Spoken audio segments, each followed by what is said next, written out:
मुझे आप बताइए पब्लिक की अंडरस्टैंडिंग के लिए, और जो लोग जो इस पे कंट्रोवर्सी कर रहे हैं, जो आपने कहा उसका टेररिज्म से कोई संबंध नहीं है या उसका वायलेंस से कोई संबंध नहीं कोई है? मतलब नहीं है।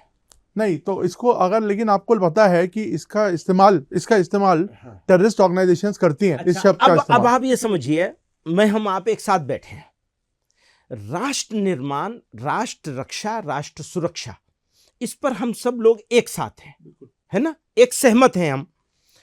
अब जब हम लोग सहमत हैं इसके ऊपर, बहुत ही बारीक सी बात है नवीन जी, अगर इसको समझेंगे तो आपको समझाना, आगे बढ़ाना आसान होगा।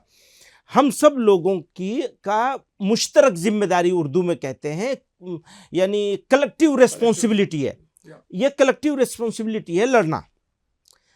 अगर टेररिस्ट इसको जिहाद कह रहा है तो आप भी और मैं भी उसको जिहाद मान ले, इससे उसका फायदा है, या उसको जिहाद न माने, इससे उसका नुकसान है। सब भ्रम तो फैलाया गया ना। हम भ्रम किसने फैलाया सर लेकिन आप देखिए पाकिस्तान जैसी वही मैं कंट्री समझाना जिहाद इस्तेमाल करती है वही कश्मीर मैं में। कह रहा हूं, जो पाकिस्तान यूज करेगा वही हम भी यूज करने लगेंगे, या हम उसको एक्सपोज करेंगे?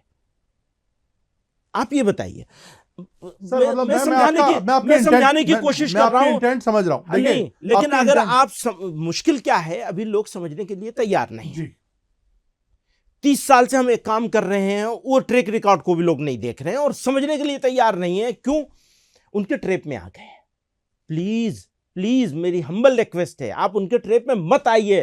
पाकिस्तानी जिनके आका पाकिस्तान में बैठे हुए हैं, उन लोगों के ट्रैप में अगर आप आएंगे तो उनको मजबूत कर रहे हैं, अपने आप को कमजोर कर रहे हैं। प्लीज कमजोर मत कीजिए। आपका मतलब सिर्फ जिहाद को क्लियर डेफिनेशन देना था कि एग्जैक्टली ये आप बोल रहे हैं, उसको डिफाइन करना चाहते थे। इसीलिए आप अगर पूरा देखेंगे तो साफ साफ बहुत ही बोल्ड स्टेप है कि ये कहा जा रहा है कि इंडिया में तो इस पर बहस ही नहीं हो सकती। इससे बड़ा बोल्ड स्टेप हो नहीं सकता कि इस पर डिबेट ही नहीं हो सकती कि जिहाद यहां होगा या नहीं होगा।